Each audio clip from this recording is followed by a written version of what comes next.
Assalamu alaikum et bienvenue à l'émission cette semaine avec le Calife. Nous avons l'honneur de vous présenter les points forts d'une rencontre virtuelle avec des membres de la Lajna Imaïla de l'Italie. Sa sainteté le Calife, qu'Allah soit son soutien, a également présidé la cérémonie de remise des diplômes de la Jamia Ahmadiyya du Royaume-Uni et il a également tenu une rencontre avec le comité Tasnif. Nous débutons par la rencontre de dimanche au cours de laquelle sa sainteté le Calife a rencontré des membres de la Lajna Imaïla de l'Italie. Au cours du week-end, sa sainteté le Calife, qu'Allah soit son soutien, s'est rendu à la Jamia Ahmadiyya du Royaume-Uni et il a tenu des rencontres avec le comité Tasnif et la Lajna Imaïla de l'Italie. Dimanche, sa sainteté le Calife a tenu une rencontre virtuelle avec les Lajna qui étaient rassemblés à la mosquée Beit Tawhid à Saint-Pietro en Italie. La rencontre a débuté par une récitation des versets du Saint-Coran. Ensuite, les membres ont pu poser leurs questions.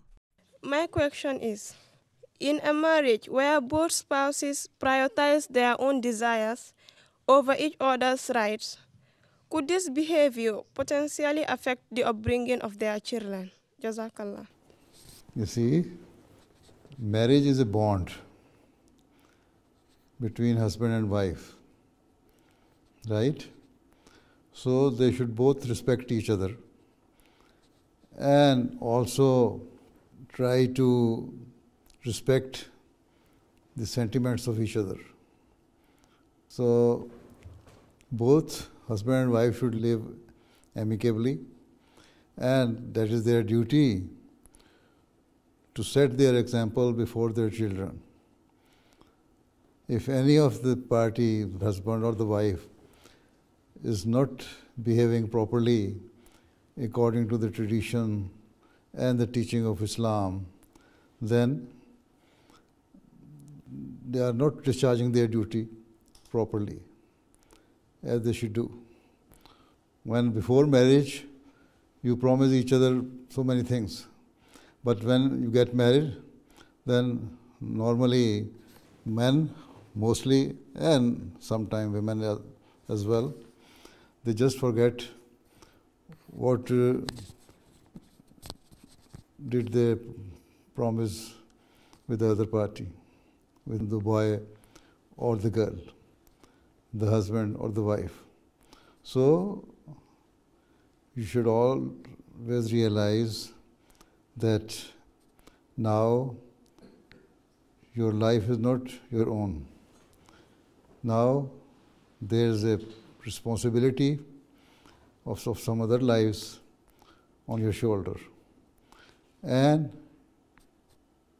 you have to bring them up in a way which is according to the teaching of Islam. And if you are not showing respect to each other, you are not following the teaching of Islam, you are not discharging your duties you owe to Allah Ta'ala, you are not following the commandments of Allah Ta'ala, you are not showing morals, then that means you are going to spoil your future generation. So you should solve your problems amicably so that your children should also learn lesson from you that this is how we should behave with each other. And they will be brought up in a way which is purely the Islamic way. Right? It's not a matter of prioritizing each other. It's a matter of showing respect to each other. So, if husband and wife both realize their duties, then it will never happen that I am superior to you or you are inferior to me. I know in African culture and Asian culture, sometimes men try to suppress the women. and they impose their orders, but it is not right. It is un-Islamic. Both should discharge their duties according to the teaching of Islam. Au cours de la rencontre, une dame a posé 2 questions en langue arabe qui ont été traduites en langue ourdou.